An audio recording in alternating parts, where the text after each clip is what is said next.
오늘 시편은 소사님 에두세 맞춘 그러한 노래다, 아삽의 시다, 이렇게 표제가 있습니다. 시편 60편에 보면 또 수산의 도시라 비슷한 그런 말이 나오는데요. 우리가 전에도 살펴보았듯이 이것이 정확하게 무엇인지는 알 수가 없고 백합, 꽃입니다. 그러니까 이 백합을 연상하면서 또 그 속성을 생각하면서 이렇게 생각해도 될 것 같고요. 어떤 리듬이라고 그렇게 생각해도 될 것 같습니다. 그래서 가장 일상적인 어떤 사물 이런 것을 들어서 어떤 음조 이런 것을 이렇게 표현하는 그 방법이라고 볼 수 있겠습니다. 오늘 시편은 아름다운 그러한 우리에게 익숙한 두 가지, 금방 읽어보면 눈에 띄는 것이 1절에서 7절까지는 양이라는 그러한 개념, 이스라엘 백성은 양이요, 또 하나님은 인도하시는 목자다, 1절에 보면. 그래서 양이고 우리는 양이고 또 이스라엘 백성은 양이고 하나님은 이스라엘의 목자다. 그렇게 1절에서 7절까지 우리가 하나의 뚜렷한 그러한 은유가 나와 있습니다. 그리고 8절에서부터 19절까지는 한 포도나무를 애굽에 가져다가 심었다. 누가 봐도 뚜렷한 역사적 사건, 바로 출애굽시켜서 가나안에 이스라엘 백성을 심었는데 그 이스라엘 백성을 어떻게 부르고 있느냐, 한 포도나무다, 이렇게 표현하고 있습니다. 이 두 은유, 메타포는 우리에게 너무나 익숙한 것이죠. 금방 우리는 요한복음을 떠올리게 됩니다.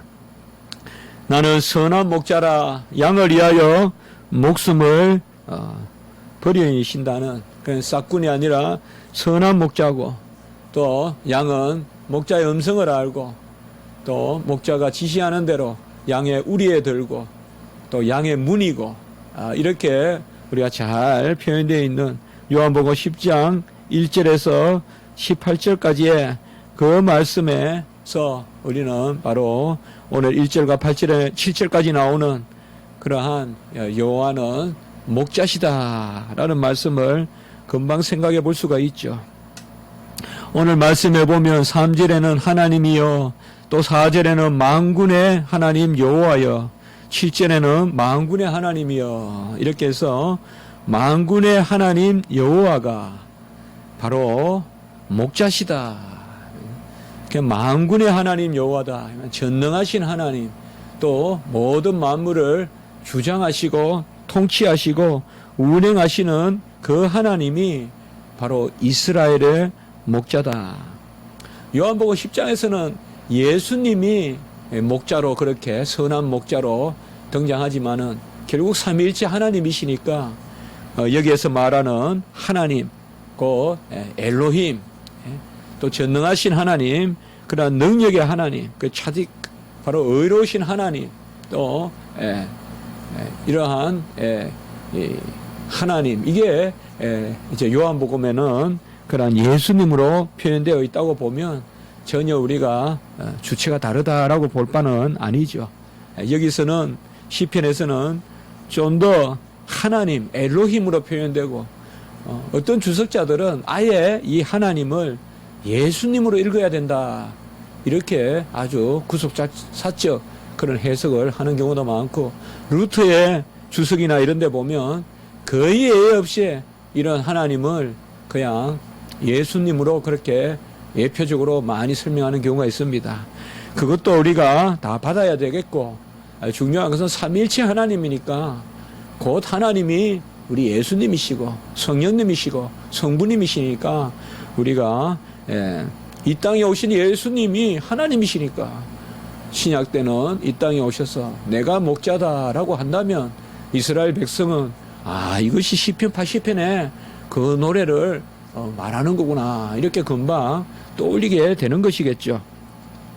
그리고 후반부에는 우리가 알다시피 요한복음 15장에 보면, 요한복음 15장은 바로 마가 다락방에 유언과 같은 말씀 중에 들어있는 거 아닙니까? 14, 15, 16장 그래서 보혜사 성령이 우리에게 임하면 나는 포도나무요 너희는 가지니 너희가 나를 떠나서는 아무것도 할 수 없고 열매를 맺을 수도 없고 나를 떠나면 거저 불살라 버림을 당할 뿐이다. 그 말씀이죠. 여기에서도 보면 포도나무는 예수님이고 이제 가지가 우리고 농부는 이제 하나님이고 이렇게 이제 나오지 않습니까? 15장에 보면 요한복음. 근데 오늘 여기는 보면 이제 포도나무가 우리고 우리로 이렇게 나와 있어요. 그러니까 이스라엘 백성이 한 포도나무고. 그러니까 이것도 우리가 좀 깊이 생각해 보면 예수님이 나는 포도나무요 너희는 가지라고 한 것은 사실상 예수님과 우리가 보혜사 성령으로 하나가 된다는 거거든요. 그래서 물이 통하고 또 양분이 통하고 물간 체간 그리고 또 강선의 강합성이 통하고 그런 말씀이거든요. 그렇게 본다면 한 포도나무가 구약시대 때 이 시편 80편에는 이스라엘이고 이사야서에서도 분명히 포도나무는 이스라엘인데 내가 포도나무라고 했으니까 예수님이 오셔서 그것은 아마 유대인들이 듣기에 야, 저 예수님이 바로 이스라엘 민족을 지금 하나되게 표현하고 있구나. 그래서 어떻게 보면 이 땅에 오셔서 예수님이 나는 포도나무여 너희는 가지다라고 해서 더욱 그 이새의 줄기에서 나오는 그 연약한 가지와 같은 우리 예수님께서 결국 포도나무고 가지다 이 말이에요. 그 표현을 구약에 나오는 표현. 그러니까 오늘 시편 80편과 이사야 53장 이것을 묶어서 보면 예수님이 가지라고도 했다가 예수님이 포도나무라고도 했다가 그러다가 이제 요한복음 15장에 보면 나는 포도나무여 너는 가지다 이러니까 사실상 예수님은 나무고 우리는 가지고 너무 그렇게 분리해서 볼 것이 아니라 예수님이 나무고 가지고 우리도 나무고 가지고 하나다 이 말이에요. 하나다 이 말이에요. 그래서 이제 좀 더 예수님이 이제 전체 머리가 되시고 우리는 지체가 되듯이 그래서 오늘 이 포도나무라. 그래서 사실상 오늘 이 우리가 말씀은 상당히 요한복음의 그러한 말씀 바로 목자시고 또 포도나무에 그러한 우리는 또 가지고 이런 것을 담고 있습니다. 요한복음은 이 두 비유를 통하여서 성도가 그리스도에게 속하고 하나님께 속한다는 것을 말하고 있고 그리고 성도는 그리스도의 음성을 듣고 또 그리스도는 성도의 음성을 듣고 그리고 그리스도로부터 모든 것을 받지 못하면 열매를 맺지 못할 뿐만 아니라 죽어 살라져서 그냥 사라지고 마는 그리고 그리스도와 함께하면 열매를 맺는 이것이 우리가 요한복음에서 볼 수 있다면 오늘 이 시편 80편은 전체적으로 애통하는 노래거든요. 민족적인 그런 애통의 시인데 이러한 하나됨이 없다 이거예요 지금.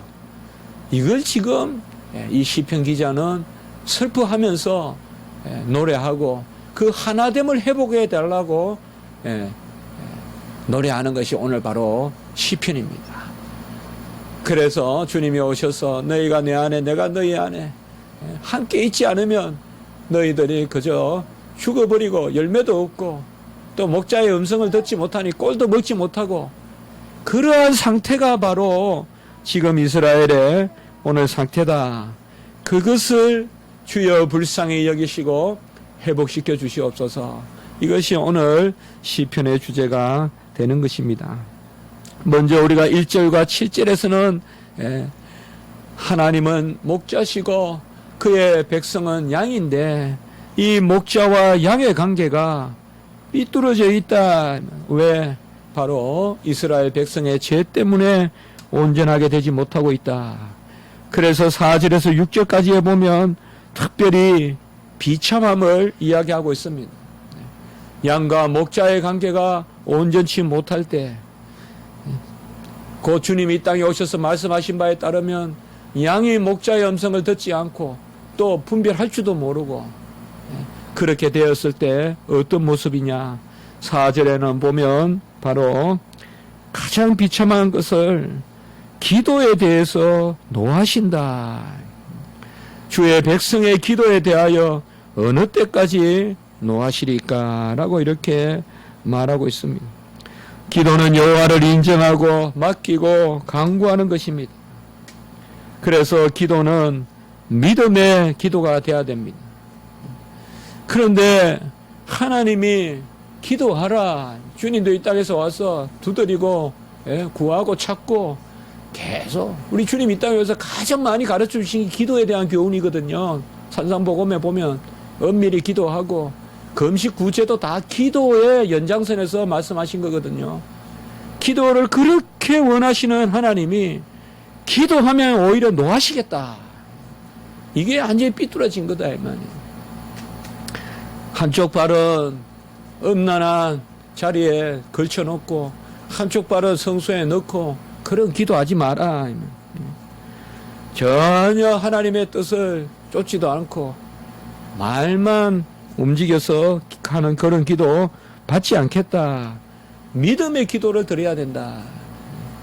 바로 하나님께 의뢰하고 간구하고 간절하고 절박하고 그는 주시어 모든 행사를 주장하신 분이라는 것을 인정하는 기도를 드려야 되는데 그렇지 못한 기도에 대해서 노하신다라고 이렇게 말씀하고 있습니다.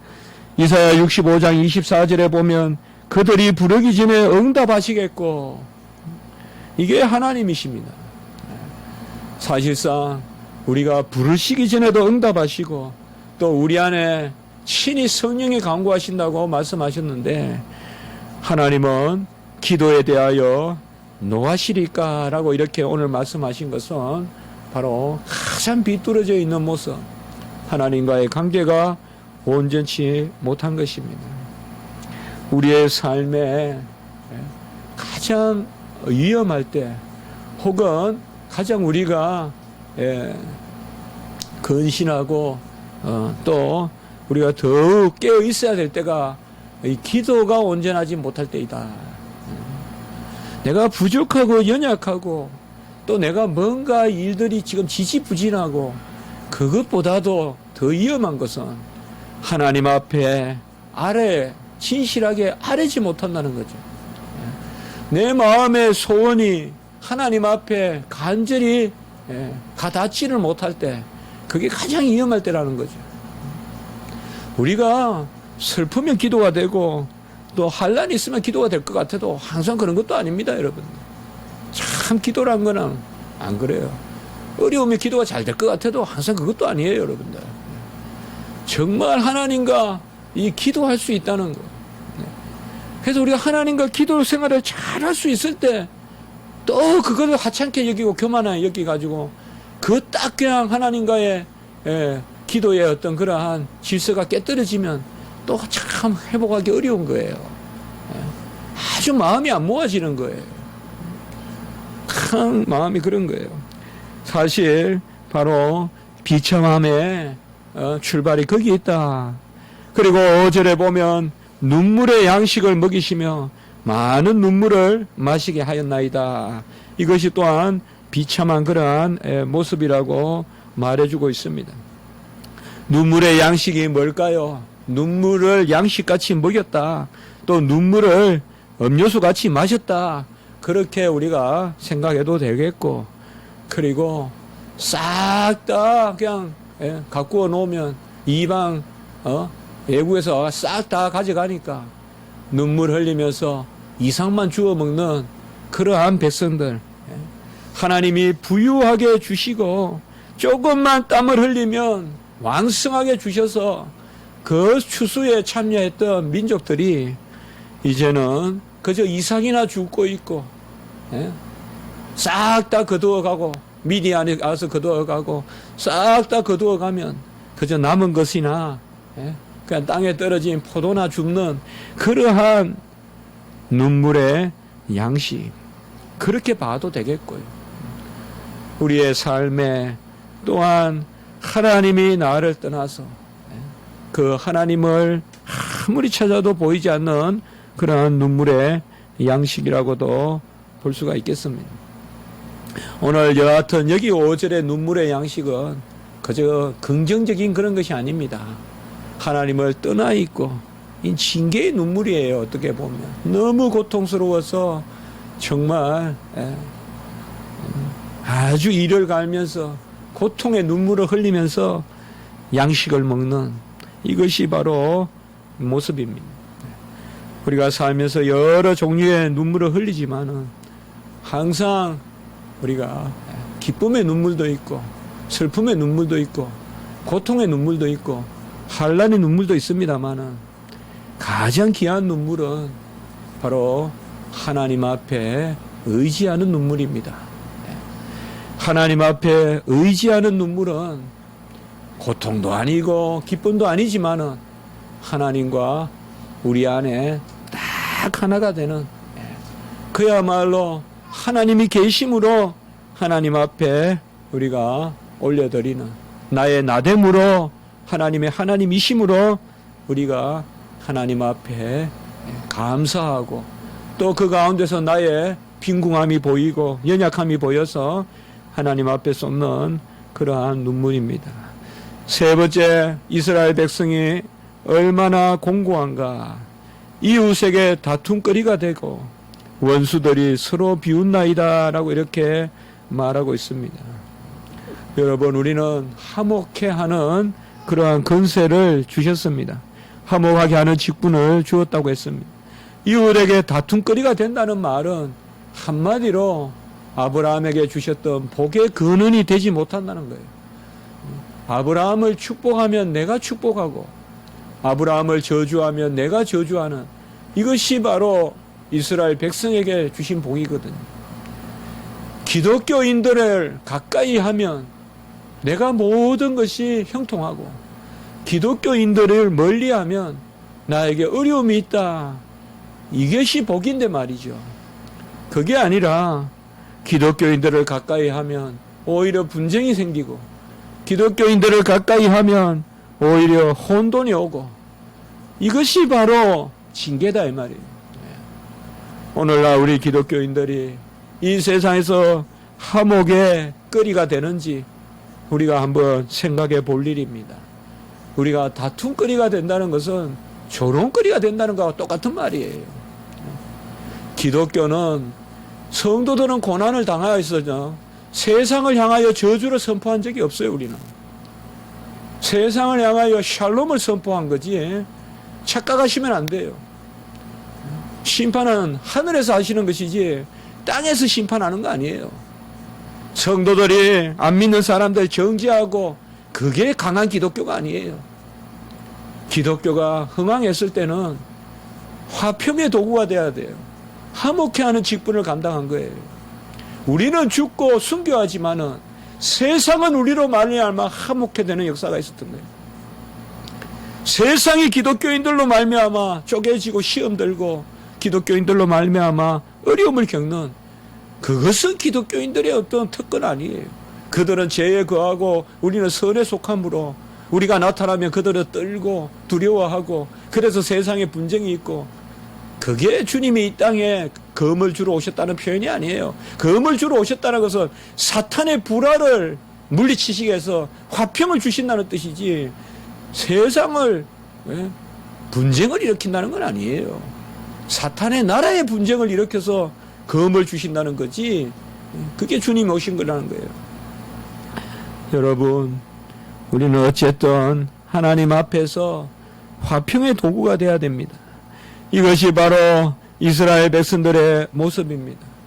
기도하면 하나님이 노하세요. 기도하는데 왜 노할까요? 한마디로 형식적인 기도를 드리는 거예요.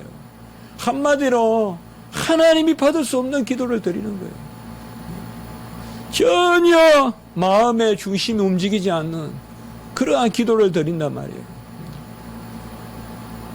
속죄제를 드리면서도 그 마음은 여전히 더 더러운 것을 추구하면서 속죄제를 드리고 있다. 그래서 기도가 오히려 하나님을 노하시게 하는 거리가 되어버립니다. 우리가 이럴 리가 있겠습니까마는 그래도 우리는 근신해야 되겠죠. 항상 조심해야 되겠죠. 정말 아주 소박하게라도 아무리 드러내놓고 안 하더라도 조용하게 은밀히 1분이라도 10분이라도 한순간이라도 하나님과의 이 기도에 연결이 돼 있어야 된다. 하나님과의 기도에 연결이 돼 있어야 된다. 그것이 바로 참 중요한 것이다. 이러한 가운데 강구를 드리고 있습니다. 1절에서 쭉 이어지는 강구에 보면 귀를 기울이시고 빛을 비추소서라고 이렇게 말합니다. 그룹 사이에 자정하신 이여. 그룹 사이에 자정했다. 이 말은 하늘에 계시는 하나님이라는 말이 아니고 이 땅의 성소에 임하신 분이라는 뜻입니다. 그래서 이 땅의 성소에 임하신 그러한 하나님이시여. 귀를 기울이시고 빛을 비추소서라고 이렇게 말하고 있습니다. 귀를 기울이란 말은 우리의 기도를 들어주시고, 빛을 비추시란 말은 오늘 여기에 보면 여호와의 얼굴을 향하여 주시고 여호와의 얼굴의 강체를 비춰달라는 거예요. 한마디로 귀로 듣고 얼굴로 우리를 좀 봐달라 이 말입니다. 한마디로 그것을 지금 기도하고 있어요. 우리의 기도를 들어주시고 여호와의 얼굴을 우리를 향하여 주시옵소서. 주의 얼굴의 강체를 비추어 주시옵소서 라고 이렇게 말하고 있습니다. 민수기 6장 25절 26절에 보면 여호와는 그의 얼굴을 내게 비치사 은혜를 주시고 그 얼굴을 내게로 향하여 드사 평강 주시기를 원하노라. 바로 그겁니다. 그의 얼굴과 그의 얼굴의 빛을 내게로 향하여 주시옵소서라고 이렇게 기도하고 있습니다. 이 빛이 이제 이 땅에 오셨잖아요. 예수 그리스도시잖아요. 그래서 길이요 진리요 빛이다. 요한복음에 계속 나오는 거죠. 우리는 이렇게 우리는 우리 안에 빛으로 오셨죠. 주님께서. 그래서 빛의 자녀죠. 빛이 내 안에 임하고. 그래서 이사야에서도 보면 이제 예수님이 오시는 그 후반부의 말씀에는 바로 빛으로 우리가 빛의 자녀로 삼으려고 오신 것이죠. 고린도후서 4장 6절에도 보면 예수 그리스도의 얼굴에 있는 하나님의 영광을 아는 빛을 우리에게 비추어 주소서라고 이렇게 말하고 있죠. 우리는 항상 기도할 때 빛을 채워달라고 기도하십시오. 그게 치유의 손길입니다. 치유의 강선이라 그러잖아요. 말라기스에. 빛이 꽉 차서 어둠을 몰아내주면 그게 건강한 것이고 그게 질병이 낫는 것이고 빛이 그냥 싹 온전케 하는 거예요. 죽은 것은 살리고 죽을 것은 죽이고 살 것은 살리고 그게 바로 빛이 하는 일이에요. 죽을 것은 아예 죽여버려요. 그냥 썩혀버려요. 빛이 임하면 죽을 것은 아예 죽여버려요. 살 것은 살려요. 생명은 살리되 죽을 것은 아예 썩어서 없어지게 만들어요. 그게 빛이 하는 일이에요. 그래서 빛을 비추어 구원하여 주소서라고 이렇게 이야기합니다. 우리 빛이 있어야 돼요. 빛의 자녀예요. 빛이 내 안에 역사해야 돼요. 그래야 성도의 삶이 정결하고 그 다음에 가볍고 소망이 있고 이 지상의 것이 이 지상에 엎드린 것이 그늘에 속한 것이 아니라 위의 것을 바라보고 그것이 오늘 바로 기도입니다. 지금 눈물의 양식을 먹고 눈물을 음료수 마시듯이 마시더라도 주여 나에게 얼굴을 향하여 주시고 주의 얼굴에 강체를 비추어 주셔서 우리를 구원을 얻게 하소서. 구원을 얻게 하소서. 3번이나 구원이란 말이 나옵니다. 바로 예수와 예수란 뜻이에요. 이게 바로 신약으로 말하는 구원. 구원을 비추어 구원을 얻게 하소서. 우리가 3절에 보면 주의 얼굴빛을 비추사 우리가 구원을 얻게 하소서. 같이 합니다. 주의 얼굴빛을 비추사 우리가 구원을 얻게 하소서. 예수와 바로 구원, 도움, 해방. 우리가 시편에서 말하는 이 구원의, 시편의 구원의 개념이 가장 많이 나와요. 이 단어가 시편에서, 구약에서. 시편의 이 구원의 단어가 뭘까요? 이것은 생명의 구원일 뿐만 아니라 전체적인 구원을 의미해요. 시편에서 말하는 구원은 우리의 삶을 거듭나게, 또 삶에 거룩하게, 또 죄의 굴레로부터 해방시켜 주시고, 이것이 바로 오늘 앞부분이에요. 목자이신 양에게, 목자이신 하나님께 양이 온전히 붙었어. 양이가 음매하면서 목자를 따라다니면 그 목자는 얼굴을 향하여 주는, 양이 음매하고 울면 목자가 바라보잖아요. 그 모습이에요. 바로 귀를 기울이소서, 얼굴에 강체를 내게를 향하여 주소서. 양이 음매하고 울면 나를 살펴주소서. 그래서 빛으로 임하여 주소서. 그것이 바로 오늘 시편의 앞부분의 노래입니다.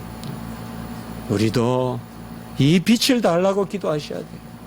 빛이 내 안에 가득 차야 돼요. 그러면 삶을 이겨요. 어둠을 이겨요. 힘이 나요. 소망이 생겨요. 길이 보여요. 빛을 달라고 기도해야 돼요. 온갖 엄지양지가 여기 군데군데 붙어 있으면 안 돼요. 광명한 빛의 자녀같이 돼야 돼요. 어둠이 없어야 돼요. 우리 하나님은 해전하는 그림자도 없다고 했는데 우리 자녀들도 그런 어둠이 있으면 안 돼요. 아주 강명한 그 빛 가운데 있게 해달라. 그건 다른 게 없어요. 우리가 지금 빛의 공장이 될 수도 없고 스스로 우리 빛을 만들 수도 없어요. 세례 요한도 빛의 증인이라 했으니 우리는 비춰야 돼요. 이 땅에 오신 주님께서도 그의 얼굴에 있는 하나님의 영광을 아는 빛이라 했으니 아들도 하나님께 빛을 받았다. 그렇게 자신을 낮추셨다면 우리는 하나님의 빛을 받으면 돼요. 아무것도 없을 때요. 먹을 것도 없고 마실 것도 없고 힘도 없고 돕는 사람도 없고 그럴 때 우리는 빛을 구해야 돼요. 빛만 있으면 물을 안 마셔도 내 안에 빛이 역성하면 힘이 나요. 팔에도 힘이 나고 다리에도 힘이 나요. 막 뛰어가요. 그것이 바로 여호와께서 우리에게 주시는 빛이에요. 어둠이 우리를 아주 뒤처지게 끌어당기고 무기력하게 만들어 뭘 못하게 만들어. 같이 합니다. 주에 속한 자는 육체로 나아가는 것이 아니라 강명한 빛으로 나아간다. 우리는 빛으로 나아가는 것입니다. 후반부에서는 포도나무를 애굽에서 가져다가 심었다라고 이렇게 말합니다. 애굽에서 가졌다가 한 포도나무를 심었는데 이 포도나무는 이사야 5장 2절에 가보면 극상품 포도나무라고 했어요. 극상품 포도나무. 상품이 아니라 극상품. 최고의 상품 포도나무를 심었어요. 이스라엘 백성이 상품일까요? 아니죠. 하나님이 이스라엘 백성을 극상품으로 여겨주신 것이죠. 그런데 너희가 덜 포도를 맺으면 어찌미뇨. 극상품을 심었어요. 그런데 덜 포도를 맺었어요. 포도도 작고 먹어도 맛도 없고 그냥 생기다 만 포도, 그 덜 포도를 맺힘이 어찌미뇨. 오늘 9절부터 12절까지 보십시오. 여호와께서 앞서서 가꾸셨으므로 9절에 뿌리가 깊이 박혀서 땅에 가득, 뿌리가 그냥 그냥 가나안 땅에 그냥 꽉 찼고 그늘이 산들을 가리고 이 포도나무는 얼마나 흥황한지 그늘이 산들을 가지고 가지는 백향목 같으며 어찌 포도나무 가지가 백향목 같겠어요. 백향목은 제목으로서는 최고의 제목인데요. 이만큼 포도가지가 그냥 굵다 이 말이에요.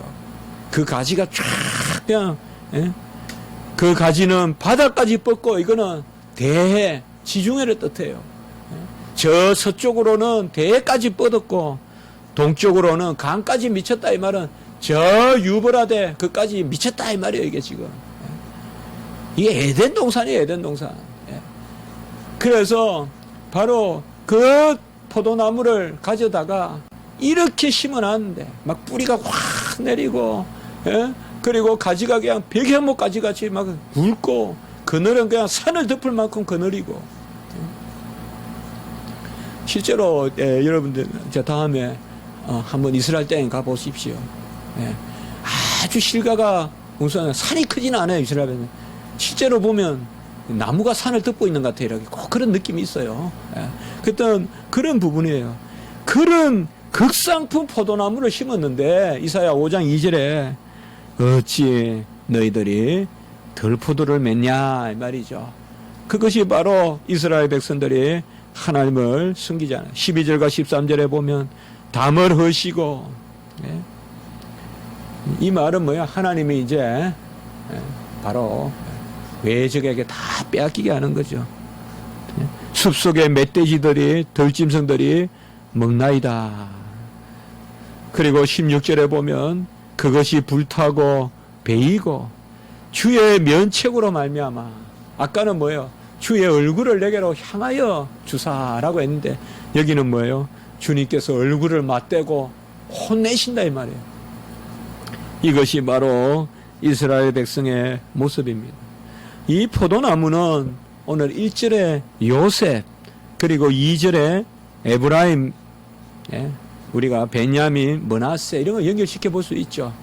가장 강했던 민족들이 이쪽이 바로 북왕국 이스라엘 쪽이잖아요. 요셉의 가지가 넘는다. 그래서 우리가 참 성경을 보면 다 이렇게 연결되어 있는 거예요. 또 주님은 이 땅에 오셔서 그걸 다 그래서 오늘 시편을 보면 너무나 연결되어 있잖아요. 말씀이 참 이게 묘한 거예요. 이건 참 하나님 말씀이니 이렇죠. 그래서 요셉의 가지가 담을 넘는다. 그런데 아까 뭐예요? 그 담을 그냥 하나님이 허물어뜨린다. 하나님이 하시면 절대 우리는 극상품 포도나무 심을 수 없습니다. 하나님이 심으면 극상품 포도나무 우리를 다 극상품 포도나무로 심은 줄 믿으십시오. 우리의 믿음이 있어야 돼요. 나는 옥토에 떨어진 씨앗이란 믿음이 있어야 그게 성도예요. 우리는 길가에 떨어진 씨앗 아니에요. 바위에 떨어진 씨앗 아니에요. 가시덤불 씨앗 아니에요. 그건 다 택감받지 못한 사람들이에요. 우리는 옥토에 떨어진 씨앗이에요. 믿으십시오. 하나님이 우리를 극상품 포도나무로 심었어요. 그러나 덜포도를 맺힘이 어찌미요. 왜 우리가 그런 극상품 포도나무를 못 맺느냐 생각해 보란 말이에요. 그것은 우리가 회개하지 않으며 그것은 우리가 온전한 중심을 하나님께 두지 않으며 내 씨는 믿으세요. 그게 믿음이에요. 나는 아무것도 할 수 없고 그거 아니에요. 신앙은 하나님의 이름으로 주님의 이름으로 능치 못함이 없다. 오늘 17절에 우리가 가장 난의 구절이고 이 17절이 시편에서 아주 중요한 구절이잖아요. 같이 한번 읽겠습니다. 시작. 주의 오른쪽에 있는 자 곧 주를 위하여 힘있게 하신 인자에게 주의 손을 얹으소서. 우리가 루트와 칼빈의 주석을 비교해 보면 항상 질서가 있어요. 루트 같으면 무조건 이건 예수님이에요. 루트는 애표론적 해석을 하거든요. 여기서 주의 오른쪽에 있는 자 주를 위하여 힘있게 하신 인자 말할 것도 없이 예수님이에요. 그러니까 예수님이여 손을 인자에게 손을 얹으셔서 그러니까 이제 우리는 안 되니 예수님을 사람으로 보내시고 하나님이여 예수님께 손을 얹으소서. 그래서 이것은 예수님을 뜻한다.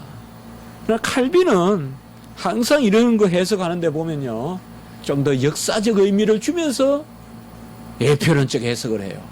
그래서 칼빈은 창세기 3장 15절도 그렇고 시편 여기 80편 17절도 그래요. 칼빈은 1차적으로 인자는 교회라고 했어요. 이스라엘 백성. 그래서 주의 오른쪽에 있는 주를 위하여 힘있게 하신 교회에 하나님의 손을 얹으소서 이렇게 했어요. 이렇게 보면 문맥이 틀리지 않아 보이죠. 바로 이스라엘 백성이 지금 이 지경이니 그 하나님의 사람의 아들 인자가 무엇이간데 하는 그 인자 사람의 아들이 인자 그에게 손을 얹으소서 교회에 손을 얹으소서 이렇게 1차적인 해석을 해요. 이러니까 루터란들이 칼빈을 확 공격한 거예요. 칼빈에는 삼위일체가 없다 그러고 예수가 없다 그러고 구약에 기독론이 없다 그러고 그렇게 오해를 받는 거예요. 그래서 칼빈은 유대주의자다. 그게 바로 칼빈 유대주의자라는 그게 기원이 여기서 나오는 거예요. 시편 이런 거 해석하면서 칼빈은 왜 이것을 그리스도로 해야지. 우리도 이걸 누가 열이면 열 다 그리스도로 해석하겠죠. 그러나 칼빈은 그리스도로 보지만은 끝까지 역사적인 의미를 추구해 봐야 된다는 거예요. 그게 바로 우리 개혁주의의 성경 해석이에요. 역사적이면서 문자적이면서 영적, 신학적으로 해석해라. 바로 신학적, 영적 의미는 예수님이시고 여기를 교회라고 한다면 결국 교회의 머리는 예수님이시잖아요. 그렇게 보는 거예요. 그러니까 칼빈은 이 문맥을 역사적인 문맥으로 먼저 해석하고 그러면 뭐예요? 바로 이러한 주의 백성들 1절에 나오는 목자이신 하나님이 이끄시는 양과 같은 이 교회 구약의 교회 곧 이스라엘 백성들에게 주의 손을 얹어서서 그러면 이 교회에 어떻게 주의 손을 얹어요? 예수님을 통하여서 얹이죠. 이게 항상 칼빈이 많이 해석하는 방법이에요.